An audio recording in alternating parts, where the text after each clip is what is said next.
Halo teman-teman semua, perkenalkan nama saya Nova Delima Panjaitan dari Prodi Pendidikan Geografi Universitas Negeri Medan.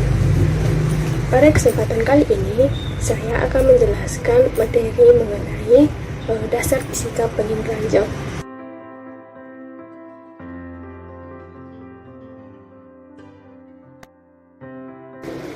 Angin ranjau atau disebut juga dengan limo singsing merupakan suatu ilmu atau seni untuk memperoleh data informasi mengenai objek yang ada di permukaan bumi, di mana dilakukan tanpa kontak langsung dengan objek, fenomena atau daerah yang dikaji.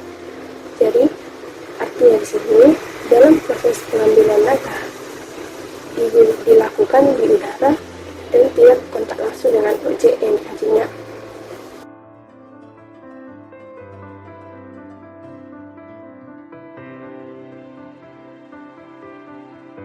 Bagaimanakah cara kerja dari angin ranjau ini? Jadi cara kerja angin ranjau ini dimulai ketika akan melakukan perekaman objek yang ada di permukaan bumi. Nah, perekaman ini akan menggunakan tenaga elektromagnetik yang nantinya akan membawa data ke dalam menuju sensor. Sinar matahari akan mengenai objek yang ada di permukaan bumi, dan selanjutnya akan diserap dan dipancarkan, sehingga sensor akan menangkap gelombang elektromagnetik yang berasal dari bumi tadi. Hal ini bisa juga disebut dengan tenaga sistem angin ranjau tenaga pasif karena menggunakan tenaga matahari. Sedangkan untuk sistem aktif, dia akan menggunakan sensor elektromagnetik yang nantinya akan dipasang pada satelit, di mana ini merupakan sistem angin ranjau yang bersifat aktif.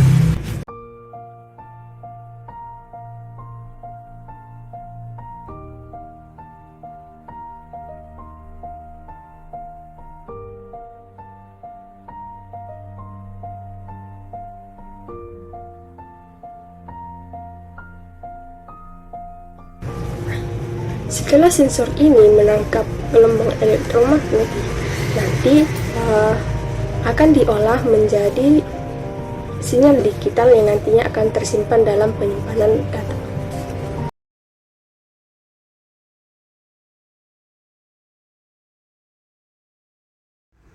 Jadi ada 3 pengumpulan data dalam angin ranjau. Yang pertama adalah distribusi daya. Contohnya gravitometer yang mengumpulkan data yang berkaitan dengan gaya tarik bumi. Yang kedua, distribusi gelombang bunyi. Contohnya, sonar digunakan untuk mengumpulkan data gelombang suara dalam air. Dan yang ketiga, distribusi gelombang elektromagnetik. Contohnya, kamera untuk mengumpulkan data yang berkaitan dengan pantulan sinar.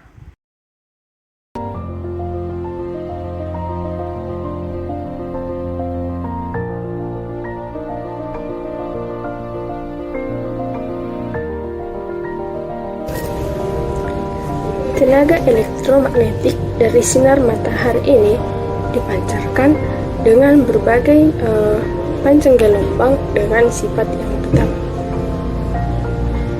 Tenaga elektromagnetik yang dipancarkan dari sinar matahari ini berada dalam suhu 6.000 sampai 20.000 derajat Kelvin. Maka tenaga elektromagnetik yang terjalin memiliki hubungan yang serasi antara panjang dengan frekuensinya.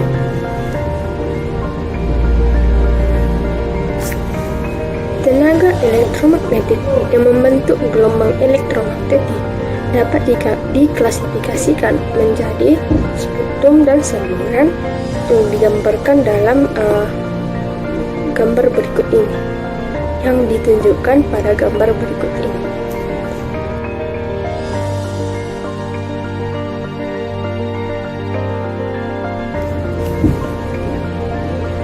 Jadi, penggunaan spektrum ini sangat membantu dalam proses pengenalan objek melalui proses perbandingan kenampakan antara saluran tersebut.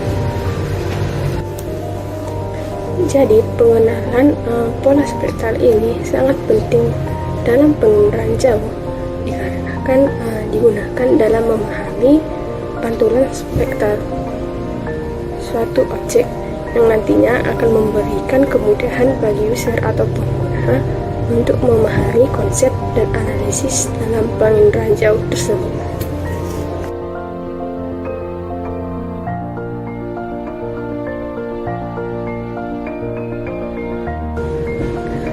Dalam proses penginderaan jauh, bisa terjadi hambatan terutama yang terjadi di atmosfer bumi, di mana tenaga elektromagnetik yang ada di atmosfer tidak bisa mencapai permukaan bumi secara utuh. Tenaga elektromagnetik dalam atmosfer bumi tidak dapat mencapai permukaan bumi secara utuh dan menghamburkan spektrum tampak dan juga serapan spektrum sinar inframerah. Hambatan ini biasanya terjadi karena butir-butir atmosfer seperti debu, uap air, dan gas yang ada di atmosfer bumi. Kendala yang terjadi pada spektrum tampak ini dapat berupa hamburan dan juga serapan. Yang pertama, hamburan. Yang dimaksud dengan hamburan merupakan sebaran dari radiasi matahari oleh partikel-partikel yang ada di atmosfer. Hamburan ini dapat dibedakan menjadi 3. Jenis hamburan yang pertama yaitu hamburan Rayleigh.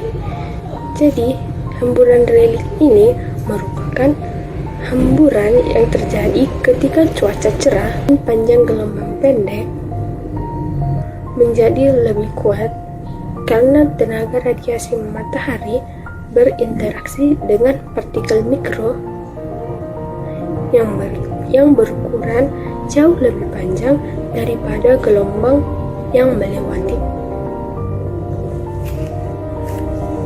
Jika hamburan ini terjadi, maka citra digital yang harus dikoreksi oleh atmosfer. Jenis hamburan yang kedua adalah hamburan Mie, di mana hamburan ini berpengaruh terhadap panjang gelombang yang berukuran panjang. Hamburan ini dapat terjadi karena partikel-partikel lebih besar daripada panjang gelombang dari radiasi matahari dari pancaran matahari.